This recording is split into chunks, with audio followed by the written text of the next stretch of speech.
Hi welcome back to our channel. അപ്പോൾ ഇന്ന് ഞാൻ ഏറ്റവും ചിലവ് ചുരുക്കിയിട്ട് ഉണ്ടാക്കാൻ പറ്റിയിട്ടുള്ളൊരു കേക്കിൻ്റെ റെസിപ്പി ആയിട്ടാണ് വന്നിട്ടുള്ളത്. ബ്ലാക്ക് ഫോറസ്റ്റ് കേക്കാണ് ഉണ്ടാക്കുന്നത്.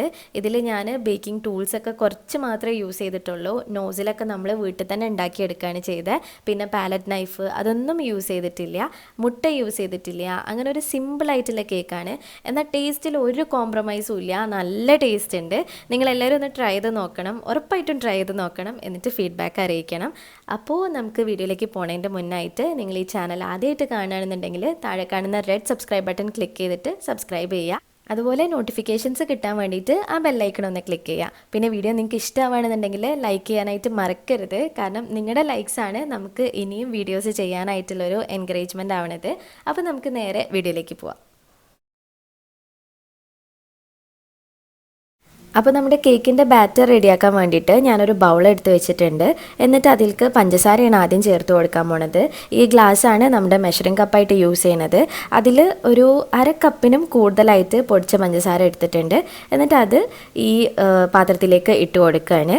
പിന്നെ നമുക്ക് ഓയിൽ വേണം. ഞാനിപ്പം ഡിസാനോൻ്റെ ഒലിവ് ഓയിലാണ് എടുത്തിട്ടുള്ളത്. അതൊരു 3 ടേബിൾ സ്പൂണോളം ഓയിൽ ഇതിലേക്ക് ഒഴിച്ചു കൊടുക്കുക.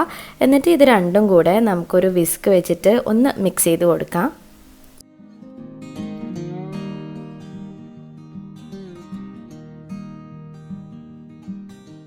ഇനി ഞാൻ പാലാണ് ചേർത്ത് കൊടുക്കാൻ പോണേ.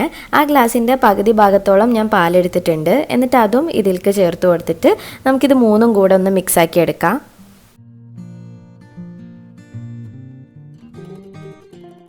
ഇനി ഒരു അര ടീസ്പൂൺ വാനില എസൻസും കൂടെ ചേർത്ത് കൊടുത്തിട്ട് നമുക്കിതെല്ലാം കൂടെ ഒന്നും കൂടെ മിക്സാക്കി എടുക്കാം. ഇപ്പം നിങ്ങൾക്ക് ഇങ്ങനെ ഈ വിസ്ക് വെച്ചിട്ട് മിക്സാക്കാൻ മടി ഉണ്ടെന്നുണ്ടെങ്കിൽ എല്ലാം കൂടെ മിക്സിൻ്റെ ജാറിലേക്ക് ഇട്ടിട്ട് ഒന്ന് അടിച്ചെടുത്താലും മതി. അതിനുശേഷം ഇനി നമുക്ക് ഡ്രൈ ഇൻഗ്രീഡിയൻസ് ഒന്ന് മെഷർ ചെയ്തെടുക്കാം. അപ്പോൾ ഞാൻ ആ ഗ്ലാസ്സിൽ തന്നെ കുറച്ച് കൊക്കോ പൗഡർ ചേർത്ത് കൊടുത്തിട്ടുണ്ട്. ഒരു 2 ടേബിൾ സ്പൂണോളം കൊക്കോ പൗഡർ ഇട്ടു. എന്നിട്ട് പിന്നെ ബാക്കിയുള്ള ഭാഗം മൊത്തം മൈദ വെച്ചിട്ട് ഫില്ല് ചെയ്യാണ്. ഈ ബാറ്ററിൽ ടേസ്റ്റ് ഒന്ന് ബാലൻസ് ചെയ്യാൻ വേണ്ടിയിട്ട് ഒരു നുള്ളു ഉപ്പും കൂടെ ചേർത്ത് കൊടുക്കുക. എന്നിട്ട് അതൊന്ന് മിക്സ് ആക്കിയതിന് ശേഷം നമുക്ക് നമ്മുടെ ഡ്രൈ ഇൻഗ്രീഡിയൻസ് ചേർത്ത് കൊടുക്കുക. അപ്പോൾ ഡ്രൈ ഇൻഗ്രീഡിയൻസ് ചേർക്കുന്ന സമയത്ത് അരിച്ചിട്ട് വേണം ചേർക്കാനായിട്ട്. ഒരു അരിപ്പയിലേക്ക് ഇങ്ങനെ ഇട്ട് കൊടുത്തിട്ട് അങ്ങനെ ഡയറക്റ്റായിട്ട് അത് മിക്സ് ആക്കി എടുത്താൽ മതി. കുറച്ച് കുറച്ചായിട്ട് ചേർക്കുക. എന്നിട്ട് വിസ്ക് വെച്ചിട്ട് നല്ലപോലെ ഒന്ന് മിക്സ് ആക്കി കൊടുക്കുക. വിസ്കിന് പകരമായിട്ട് സ്പൂണോ ഫോർക്കോ എന്തും യൂസ് ചെയ്യുക. അങ്ങനെ ഞാനിപ്പോൾ ഡ്രൈ ഇൻഗ്രീഡിയൻസ് ഒക്കെ മിക്സ് ആക്കി എടുത്തിട്ടുണ്ട്. ഇപ്പം കണ്ടു കഴിഞ്ഞാൽ മെൽറ്റ് ചെയ്തെടുത്ത ചോക്ലേറ്റ് പോലെ തോന്നും. ഇനി നമുക്ക് അവസാനത്തെ സ്റ്റെപ്പായിട്ടുള്ള ബേക്കിംഗ് സോഡയും വിനീഗറും കൂടെ മിക്സ് ആക്കിയിട്ട് ഒഴിച്ചു കൊടുക്കുക. 1/4 ടീസ്പൂൺ ബേക്കിംഗ് സോഡയിലേക്ക് അര ടീസ്പൂൺ വിനീഗർ ഒഴിച്ചിട്ട് അതൊന്ന് പതഞ്ഞ് കഴിഞ്ഞാൽ നമ്മുടെ ബാറ്ററിലേക്ക് ഒഴിക്കുക. എന്നിട്ട് എല്ലാം കൂടെ ഒന്നും കൂടെ ഒന്ന് മിക്സ് ആക്കി എടുക്കുക.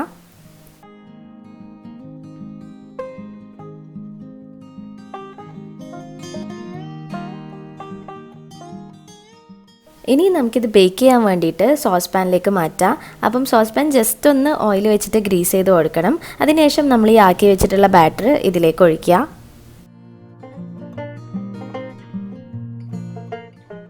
ബാറ്റർ ഒഴിച്ചതിന് ശേഷം ഈ പാൻ ജസ്റ്റ് ഒന്ന് ടാപ്പ് ചെയ്ത് കൊടുക്കുക, എയർ ബബിൾസ് പോകാനായിട്ട്.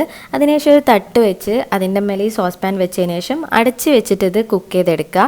ഒരു 20 മിനിറ്റ് ഒക്കെ മതിയാവും. അപ്പോഴേക്കും നല്ലപോലെ കുക്കായിട്ട് വരും. ഇങ്ങനെ എൻ്റെ കേക്ക് 20 മിനിറ്റ് കഴിഞ്ഞപ്പോൾ അടിപൊളിയായിട്ട് കുക്കായിട്ടുണ്ട്. ആ മേലെ കാണുന്ന വെള്ളം പാത്രത്തിൻ്റെ ആ ലിഡിന്ന് വന്നതാണ് കേട്ടോ, അല്ലാതെ കേക്ക് വേവാത്തതല്ല. ഞാനൊരു ഫോർക്ക് വെച്ച് കുത്തി നോക്കി, നല്ല ക്ലീൻ ആയിട്ടാണ് വന്നിട്ടുള്ളത്. ഇനി നമുക്ക് ആ കേക്ക് ഒന്ന് തണുക്കാനായിട്ട് മാറ്റി വെക്കാം. അപ്പോൾ ആ സമയം കൊണ്ട് ഞാൻ വിപ്പിംഗ് ക്രീം ബീറ്റ് ചെയ്തെടുക്കാൻ പോവാണ്.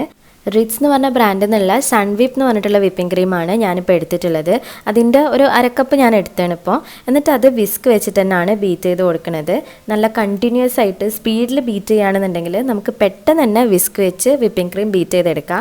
ഞാൻ ഓൾറെഡി ഒരു വീഡിയോ ചെയ്തിട്ടുണ്ട്, അപ്പം കണ്ടിട്ടില്ലാത്തവർക്ക് ലിങ്ക് കൊടുക്കുക ഡിസ്ക്രിപ്ഷൻ ബോക്സിൽ. ഞാനൊരു 7 മിനിറ്റോളം ഇങ്ങനെ കണ്ടിന്യൂസ് ആയിട്ട് ബീറ്റ് ചെയ്തപ്പോൾ തന്നെ നല്ല പോലെ സ്റ്റിഫായിട്ട് നമ്മുടെ ക്രീം കിട്ടിയിട്ടുണ്ട്. അപ്പോൾ നമ്മുടെ വിപ്പിംഗ് ക്രീമും റെഡി ആയിട്ടുണ്ട്. ഇനി നമ്മുടെ കേക്കിൻ്റെ ഉള്ളിൽ ഫില്ലിംഗ് ആയിട്ട് കുറച്ച് ചെറീസ് മുറിച്ചിട്ട് ഇട്ട് കൊടുക്കാമെന്ന് വിചാരിക്കുന്നുണ്ട്. അങ്ങനെ ആ ചെറീസ് ഞാനിപ്പം ചെറുതായിട്ട് കട്ട് ചെയ്തെടുക്കുകയാണ്.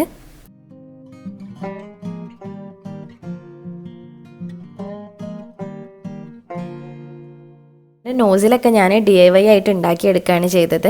അതിനായിട്ട് ഞാൻ നല്ല കട്ടിയുള്ളൊരു പ്ലാസ്റ്റിക് ഷീറ്റാണ് എടുത്തത്. ഇതിപ്പോൾ നമ്മൾ ഇലക്ട്രോണിക്സ് ഒക്കെ വാങ്ങിക്കുമ്പം അതിൻ്റെ മേലെ കാണാൻ പറ്റും, അങ്ങനത്തെ ഒരു ഷീറ്റാണിത്. അത് ഞാനിങ്ങനെ കോൺ പോലെ മടക്കിയിട്ട് സെല്ലോ ടേപ്പ് വെച്ചിട്ട് ഒട്ടിച്ചു കൊടുത്തിട്ടുണ്ട്. ചെറിയൊരു പീസ് കട്ട് ചെയ്തിട്ടാണ് കോൺ പോലെ മടക്കിയത്. എന്നിട്ട് അതിൻ്റെ മേൽഭാഗവും നമ്മളൊന്ന് കട്ട് ചെയ്ത് ലെവലാക്കി കൊടുക്കുക. അതിനുശേഷം അപ്പുറത്തെ സൈഡും നമ്മൾ ഒരു കുഞ്ഞി ഹോൾ ഉണ്ടാക്കി കൊടുക്കണം, കത്രി വെച്ചിട്ട് തന്നെ കട്ട് ചെയ്തിട്ട്. പിന്നെ ഇതാ ഇങ്ങനെ മേലേക്ക് എന്താ പറയുക, ട്രയാങ്കിൾ പോലെ ഇങ്ങനെ കട്ട് ചെയ്ത് കൊടുക്കാം. അപ്പം ഈ ഒരു ഷേപ്പ് കിട്ടും, നമ്മുടെ ഓപ്പൺ സ്റ്റാർ നോസിലിൻ്റെ ആ ഒരു ഷേപ്പിൽ വരും.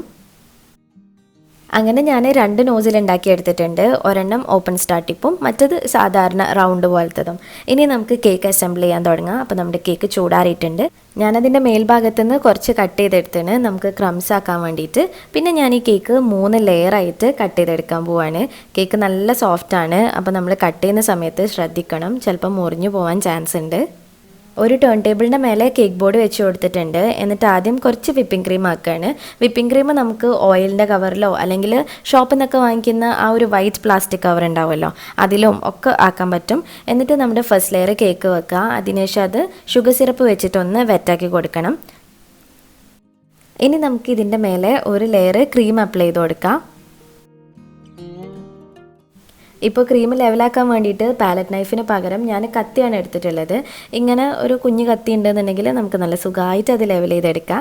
ഇനി മുറിച്ച് വെച്ചിട്ടുള്ള ചെറിൻ്റെ പീസസ് ഇതിൻ്റെ മേലേക്കായിട്ട് ഇട്ട് കൊടുക്കാം. അതിനുശേഷം നമ്മുടെ സെക്കൻഡ് ലെയർ കേക്ക് വെക്കുക. നേരത്തെ ചെയ്ത പോലെ തന്നെ ആദ്യം ഷുഗർ സിറപ്പ് വെച്ചിട്ട് വെറ്റാക്കുക. ഞാൻ ഷുഗർ സിറപ്പ് ആക്കുന്ന ഓർമ്മയില്ലാതെ ആദ്യം ക്രീം അപ്ലൈ ചെയ്ത് അതാണ് ഒരു വൈറ്റ് കളർ കാണുന്നത്. അങ്ങനെ ഷുഗർ സിറപ്പ് ആക്കിയതിന് ശേഷം നമുക്ക് വിപ്പിംഗ് ക്രീം ആക്കി കൊടുക്കാം. അത് ഞാനിപ്പം സ്പൂൺ വെച്ചിട്ടാണ് ലെവലാക്കുന്നത്. ഇങ്ങനെ നമുക്ക് സ്പൂൺ വെച്ചിട്ടും കത്തി വെച്ചിട്ടും ഒക്കെ ചെയ്യാൻ പറ്റും. ഇനി ഇതിൻ്റെ മേലെയും ചെറി ഇട്ട് കൊടുക്കാം.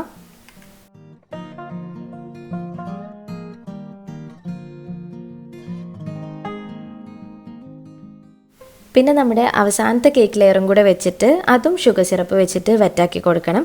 അതിനുശേഷം നമുക്ക് ഈ കേക്ക് കംപ്ലീറ്റ് ആയിട്ട് ക്രീം വെച്ച് കവർ ചെയ്ത് കൊടുക്കാം. പിന്നെ നിങ്ങളുടെ കയ്യിൽ ടേൺ ടേബിൾ ഇല്ലയെന്നുണ്ടെങ്കിൽ ഒരു കുഞ്ഞു ബൗൾ എടുക്കുക. എന്നിട്ട് അതിൻ്റെ മേലെ പ്ലേറ്റ് കമഴ്ത്തി വെക്കുക.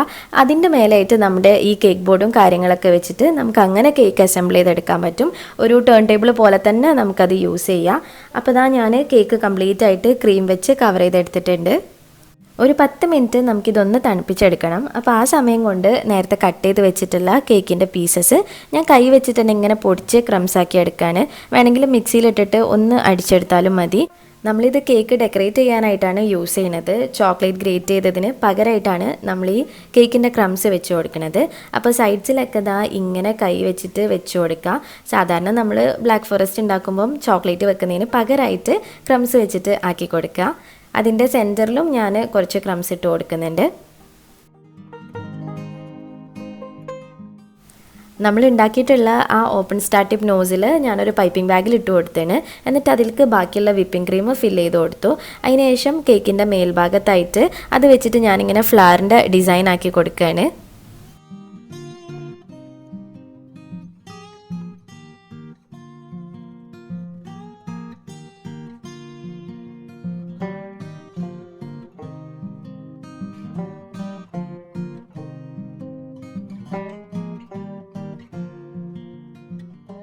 ഇനി ബാക്കി വന്നിട്ടുള്ള ചെറി ഈ ഫ്ലാസിൻ്റെ മേലായിട്ട് വെച്ച് കൊടുക്കുന്നുണ്ട്.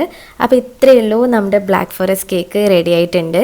ഏറ്റവും ചിലവ് ചുരുക്കിയിട്ട് നമുക്ക് ഉണ്ടാക്കാൻ പറ്റുന്ന ഒരു കേക്കാണിത്. എല്ലാവരും ഒന്ന് ട്രൈ ചെയ്ത് നോക്കുക. നല്ല ടേസ്റ്റാണ്. ആ കേക്കിൻ്റെ സ്പോഞ്ചിന് വേറെ തന്നെ ഒരു ടേസ്റ്റാണ്. അപ്പോൾ നിങ്ങളെല്ലാവരും ട്രൈ ചെയ്ത് നോക്കുക. ഈ കേക്ക് ഉണ്ടാക്കാൻ നമുക്കിപ്പോൾ ഏതാണ്ട് ഒരു 100 രൂപൻ്റെയും താഴെ ആകെ ചിലവ് വന്നിട്ടുണ്ടാവുള്ളൂ. കാരണം നമ്മൾ കുറച്ച് ഇൻഗ്രീഡിയൻസ് അല്ല എല്ലാത്തിനും എടുത്തിട്ടുള്ളൂ. അപ്പോൾ അത്രയും നമുക്ക് ചിലവ് വന്നിട്ടുള്ളൂ. നല്ല സോഫ്റ്റാണ്, കഴിക്കാനും നല്ല ടേസ്റ്റ് ഉണ്ട്. അപ്പോൾ എല്ലാവരും ഒന്ന് ട്രൈ ചെയ്ത് നോക്കുക. എന്നിട്ട് നിങ്ങളുടെ ഫീഡ്ബാക്ക് അറിയിക്കുക. ഇനി അടുത്തതായിട്ട് ഏത് കേക്കിൻ്റെ റെസിപ്പിയാണ് നിങ്ങൾക്ക് കാണാൻ താല്പര്യമെന്നും താഴെ കമൻറ്റ് ബോക്സിൽ കമൻ്റായിട്ട് പറയുക. അപ്പോൾ എപ്പോഴും പറയുന്ന പോലെ വീഡിയോ നിങ്ങൾക്ക് ഇഷ്ടമായിട്ടുണ്ടെങ്കിൽ ലൈക്ക് ചെയ്യുക, ഷെയർ ചെയ്യുക, പ്രീവിയസ് വീഡിയോസൊക്കെ കാണുക. പിന്നെ ഇനിയും ഇതുപോലത്തെ വീഡിയോസിനായിട്ട് മിസ്സസ് മലബാറിലേക്ക് സബ്സ്ക്രൈബ് ചെയ്യുക.